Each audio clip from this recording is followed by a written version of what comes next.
नमस्कार, शुभदा विद्यालय यूट्यूब चॅनलमध्ये आपलं मनापासून स्वागत। आज आपण इयत्ता 10वीच्या वर्गाचा इलेक्ट्रिकल टेक्नॉलॉजी टेक्निकल या विषयाचा तास घेणार आहोत आणि या तासाला आपण टेक्निकलचं थिअरी पेपरमधलं 7वं प्रकरण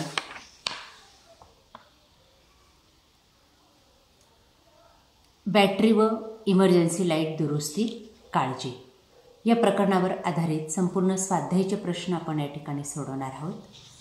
तत्पूर्वी मित्रांनो, आपण नवीन असाल, अजूनही चॅनलला आपण सबस्क्राईब केलं नसेल तर चॅनल सबस्क्राईब करून बेल आयकॉनवर क्लिक करा, म्हणजे नवीन व्हिडिओचे नोटिफिकेशन आपल्यापर्यंत सहज पोहोचेल।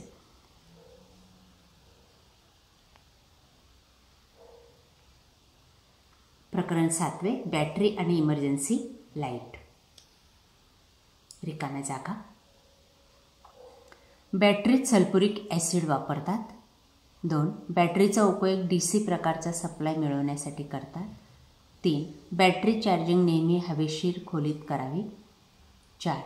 हायड्रोमीटरच्या सहाय्याने बॅटरीतील ॲसिडची स्पेसिफिक ग्रॅव्हिटी तपासतात। 5. बॅटरीचे मुख्यतः प्रायमरी आणि सेकंडरी हे 2 प्रकार पडतात। 6. लाईट गेल्यानंतर इमर्जन्सी लाईटचा उपयोग होतो। 7. लाईट चालू असतो त्यावेळी इमर्जन्सी लाईटमध्ये बॅटरी चार्जिंगचे कार्य होते। 8. इमर्जन्सी लाईटमध्ये 12 व्होल्टची बॅटरी वापरलेली असते। 9.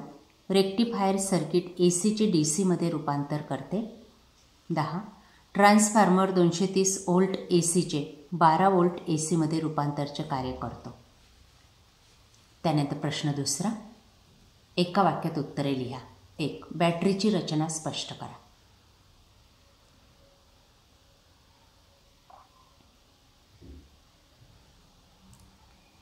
थोडक्यात उत्तरे दिली। दुसरं, बॅटरीची देखभाल कशी करतात ते सांगा। बघा, ते 7 पॉईंट आहेत।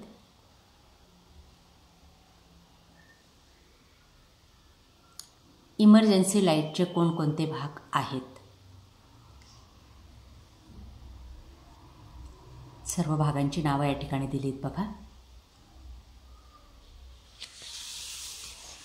पुढचा प्रश्न, बॅटरीचे कार्य कोणत्या तत्वावर चालते?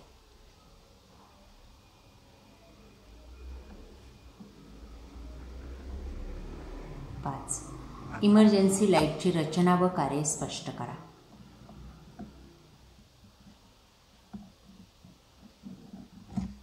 6. इमर्जन्सी लाईटमध्ये बॅटरी कशासाठी वापरलेली आहे? 7. इमर्जन्सी लाईटमध्ये रेक्टिफायर कशासाठी वापरलेला आहे?